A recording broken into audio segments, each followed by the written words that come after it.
வணக்கம். இன்னைக்கு நாம பார்க்க போற ஒரு விஷயம் பணத்தை பத்தின நம்ம பார்வையையே மொத்தமா மாத்தக்கூடிய சக்தி கொண்டது. ஆமா, ராபர்ட் கியோசாக்கி எழுதின பணக்கார தந்தை ஏழை தந்தை புத்தகம். கரெக்ட். பணம் சம்பாதிக்கிறது, சேமிக்கிறது பத்தி நம்ம பொதுவா நம்புற பல விஷயங்களை இது கேள்வி கேக்குது. இந்த புத்தகத்தோட ஆரம்பமே ரொம்ப சுவாரஸ்யமானது. ஆசிரியருக்கு ரெண்டு அப்பாக்கள். ஆமா, ஒருத்தர் அவரோட சொந்த அப்பா, இன்னொருத்தர் அவரோட நண்பனோட அப்பா, இல்லையா? அதேதான், ரெண்டு பேரும் பணம் பத்தி கொடுத்த அறிவுரைகள் தான் இந்த புத்தகத்தோட அஸ்திவாரமே. சரி, அப்போ அந்த ரெண்டு அப்பாக்களை பத்தி இன்னும் கொஞ்சம் விரிவா பேசுவோமே. ஆசிரியர் ஏழை தந்தைன்னு சொல்றது அவரோட சொந்த அப்பாவ. அவர் நல்லா படிச்சவர், PhD பட்டதாரி, ஒரு அரசாங்க வேலையில இருந்தவர். ஆனா பணக்கார தந்தைன்னு சொல்றவர் அவரோட நண்பனோட அப்பா. அவர் 8ஆம் வகுப்பு கூட முடிக்கல. அவரோட அணுகுமுறையில தான் அந்த பெரிய வித்தியாசமே இருக்கு. அது என்ன வித்தியாசம்? அது ஒரே ஒரு வரிதான். ஏழை தந்தை சொன்னார், பணத்துக்காக கடுமையா உழைக்கணும். ஓகே, இதுதான் நாம எல்லாரும் கேட்டு வளர்ந்தது.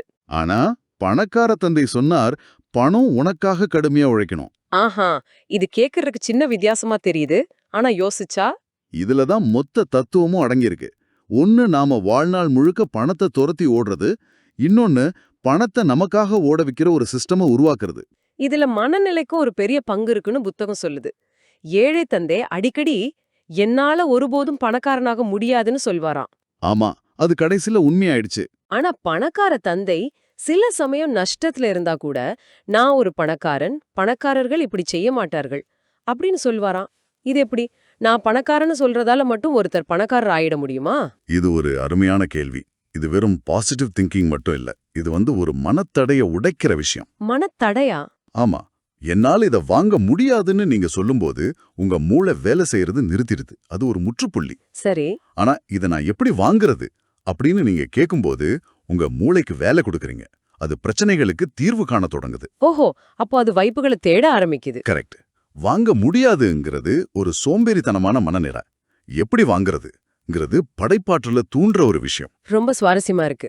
சரி, இப்போ புத்தகத்தோட முதல் பாடத்துக்கு வருவோம். பணக்காரர்கள் பணத்திற்காக வேலை செய்வதில்லை. தான் சரியான பதில். சின்ன வயசுல ஆசிரியரும் அவரோட நண்பரும் பணக்கார தந்தை கிட்ட வேலைக்கு சேர்றாங்க. ஆமா, 1 மணி நேரத்துக்கு 10 சென்ட் சம்பளத்துக்கு, இல்லையா? அதேதான். சில வாரங்கள் போனதும் அந்த சொற்ப சம்பளத்துக்காக உழைக்கிறது ஒரு எலிப்பொறி மாதிரி அவருக்கு தோணுது. எலிப்பொறி, அதாவது ராட் ரேஸா? ஆமா, வேலைக்கு போறோம், சம்பளம் வாங்குறோம், பில் கட்டுறோம், மறுபடியும் வேலைக்கு போறோம். இந்த சுழற்சி தான் அது. அப்ப பணக்கார தந்தை என்ன செஞ்சார்? அவர் சம்பளத்தை நிறுத்திட்டு இலவசமா வேலை செய்ய சொன்னார். என்னது, இலவசமாவா? ஆமா, அதுக்கு பின்னால ஒரு பெரிய பாடம் இருந்துச்சு. எப்போ நீங்க சம்பளங்கிற எண்ணத்தை மனசுல இருந்து தூக்கி போடுறீங்களோ அப்போதான் உங்க கண்ணுக்கு பணம் சம்பாதிக்கிற மற்ற வாய்ப்புகள் தெரிய ஆரம்பிக்கும். அப்போ அந்த சம்பளங்கிறது ஒரு விதமான கவனச்சிதறலா? நிச்சயமா, பயமும் பேராசையும் தான் ஒருத்தர் அந்த எலிப்பொறியிலேயே ஓட வைக்குது.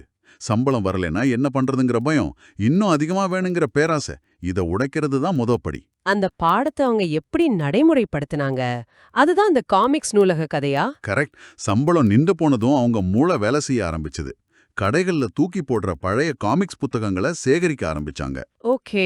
அதை வச்சு அவங்க வீட்டு அடித்தளத்துல ஒரு நூலகத்தை ஆரம்பிச்சாங்க.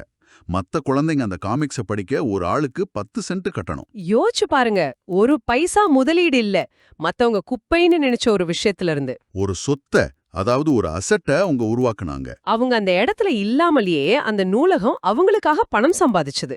ஆமா, ஒரு வேலையாளுக்கு, அதாவது நண்பனோட தங்கிக்கு சம்பளம் கொடுத்து அந்த நூலகத்தை நிர்வகிக்க வச்சாங்க. இதுதான் பணத்துக்காக உழைக்கிறதுக்கும் பணத்தை நமக்காக உழைக்க வைக்கிறதுக்கும் உள்ள வித்தியாசம்.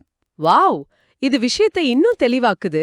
இது நம்மள புத்தகத்தோட மிக முக்கியமான பகுதிக்கு கூட்டிட்டு போகுது. நிதி அறிவு, ஃபினான்ஷியல் லிட்ரஸி. அதுல சொத்து, அதாவது அசெட், மற்றும் பொறுப்பு, அதாவது லயபிலிட்டி பத்தின வேறுபாடு தான் அஸ்திவாரம். ஆமா, இத சரியா புரிஞ்சுகிட்டா பாதி விளையாட்டு முடிஞ்ச மாதிரி. இதோட வரையறை ரொம்ப எளிமையானது. சொத்து என்பது உங்க பாக்கெட்டுக்குள்ள பணத்தை போடுற ஒரு விஷயம். சரி.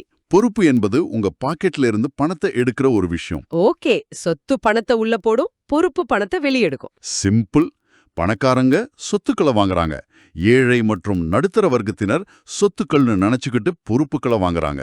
இங்கதான் நம்மள் பலருக்கும் ஒரு பெரிய அதிர்ச்சி காத்திருக்கு. சொந்த வீடு. நம்ம சமுதாயத்துல அது ஒரு பெரிய கனவு, ஒரு பாதுகாப்பு. ஆனா இந்த புத்தகம் நீங்க குடியிருக்கிற வீடு ஒரு சொத்தில்ல, அது ஒரு பொறுப்புன்னு சொல்லுது. இதை எப்படி ஏத்துக்கிறது? நீங்க சொல்றது 100% உண்மை.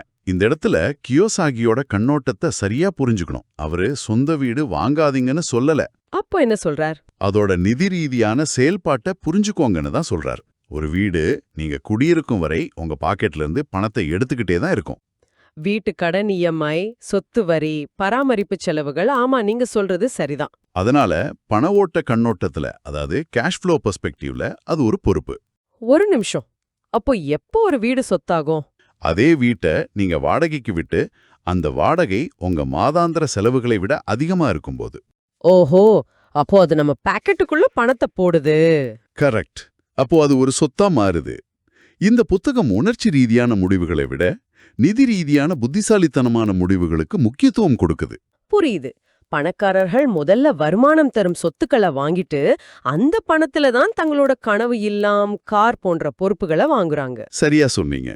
இந்த பண ஓட்டத்தை வச்சு 3 பிரிவினரையும் புத்தகம் விளக்குது. ஆமா, ஏழைகள், நடுத்தர வர்க்கத்தினர், பணக்காரர்கள். ஏழைகளோட பண ஓட்டம் ரொம்ப சிம்பிள். வருமானம் உள்ள வருது, அத்தியாவசிய செலவுகளுக்கு வெளியே போயிடுது, கையில எதுவும் மிஞ்சாது. சரி.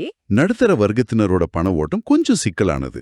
வருமானம் உள்ள வருது, ஆனா அது முதல்ல வீட்டுக்கடன், வாகன கடன், கிரெடிட் கார்டு கடன் போன்ற பொறுப்புகளுக்கு போகுது. அதுக்கப்புறம் தான் மத்த செலவுகளுக்கு. இதனால சம்பளம் ஏற ஏற அவங்களோட கடன்களும் ஏறிக்கிட்டே போகும். அவங்க அந்த ரேட் ரேஸ்ல இருந்து வெளியே வரவே முடியாது. ஆனா பணக்காரங்களோட பண ஓட்டம் எப்படி இருக்கு? அது முற்றிலும் நேர்மாறானது. அவங்களோட வருமானத்தோட பெரும் பகுதி சொத்துக்களை வாங்க பயன்படுது. பங்குகள், ரியல் எஸ்டேட், தொழில் மாதிரி. ஆமா, இந்த சொத்துக்கள் ஒரு நதி மாதிரி தொடர்ந்து வருமானத்தை உருவாக்கிக்கிட்டே இருக்கு.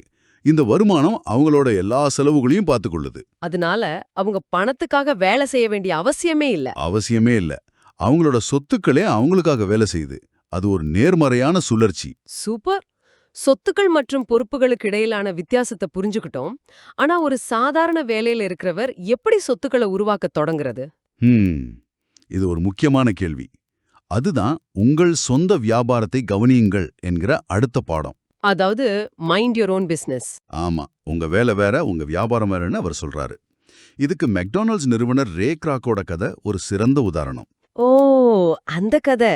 அவர் மாணவர்கள் கிட்ட நான் என்ன தொழில் பண்றேன்னு கேட்பாரே. ஆமா, எல்லாரும் ஹாம்பர்கர்னு சொன்னாங்க. ஆனா அவரோட பதில் வேற இல்லையா? ஆமா, அவர் சொன்னார், இல்ல நான் ரியல் எஸ்டேட் தொழில்ல இருக்கிறேன். மெக்டானல்ட்ஸோட உண்மையான வியாபாரம் அதோட ஒவ்வொரு கிளையும் அமைஞ்சிருக்கிற அந்த இடம்தான். அப்போ ஹாம்பர்கர் விக்கிறதுங்கிறது அது அந்த இடத்துக்கான கடனையோ வாடகையோ கட்டுறதுக்கான ஒரு வழி, அவ்வளவுதான். அவரோட கவனம் எப்பவுமே அந்த சொத்தின் மேலதான் இருந்துச்சு. அப்போ இது நமக்கு எப்படி பொருந்தும்? நம்ம வேலையை விட்டுட்டு தொழில் தொடங்கணுமா? இல்லவே இல்ல. அதுதான் இங்க முக்கியமான பாயிண்ட். உங்க பகல் நேர வேலையை விட்டுடாதீங்க. அது உங்க செலவுகளை பார்த்துக்கொள்ளும். சரி. ஆனா வேலை முடிஞ்ச பிறகு உங்க நேரத்தையும் உங்க சம்பளத்துல மிஞ்சிற பணத்தையும் சொத்துக்களை வாங்குறதுல முதலீடு செய்யுங்க. அதுதான் உங்க உண்மையான வியாபாரம். அதாவது நம்ம வேலை நம்ம வருமானத்தை கவனிக்கணும், ஆனா நம்ம வியாபாரம் நம்ம சொத்துக்களை கவனிக்கணும். சரியா சொன்னீங்க.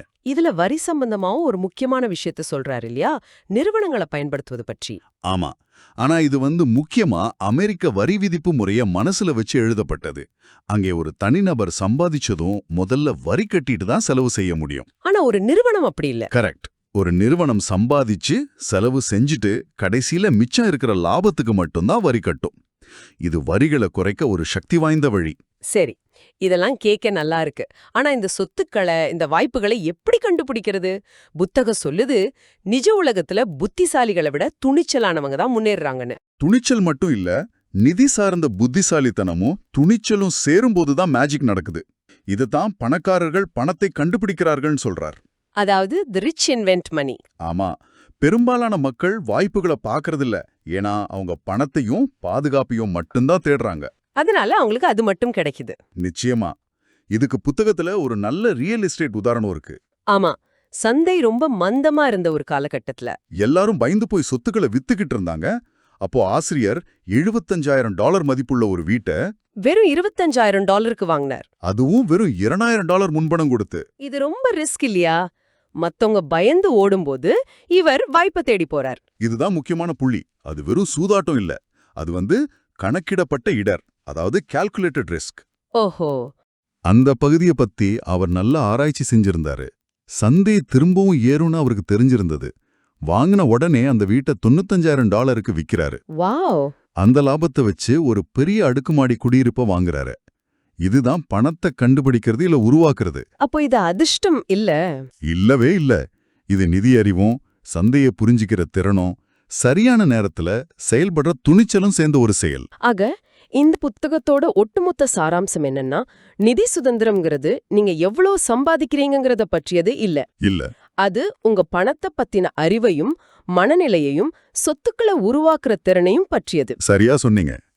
கடினமாக உழைப்பதை விட புத்திசாலித்தனமாக உழைப்பது முக்கியம். பணக்காரர்கள் விளையாடுற பண விளையாட்டோட விதிகளை கத்துக்கிறது தான் முதல் படி. நம்ம பணத்தை நமக்காக ஒரு உண்மையான ஊழியன் மாதிரி 24 மணி நேரமும் வேலை செய்ய வைக்கணும். ஆமா, அதுதான் இலக்கு. இறுதியா நீங்க சிந்திச்சு பார்க்கறதுக்காக ஒரு கேள்வி. இந்த புத்தகம் சொல்ற மாதிரி உங்களுடைய மிகப்பெரிய சொத்து உங்க மூளைதான். ம். அப்படியானால் உங்க நிதி அறிவை வளர்த்து கொள்ள இந்த வாரம் நீங்க முதலீடு செய்யக்கூடிய மிக மதிப்புமிக்க ஒரு விஷயம் என்ன? அது நேரமா இருக்கலாம். ஆமா, நேரமா இருக்கலாம். அல்லது ஒரு புதிய திறமையை கத்துக்கொள்வதா இருக்கலாம். உங்க முதல் படி என்னவா இருக்கும்?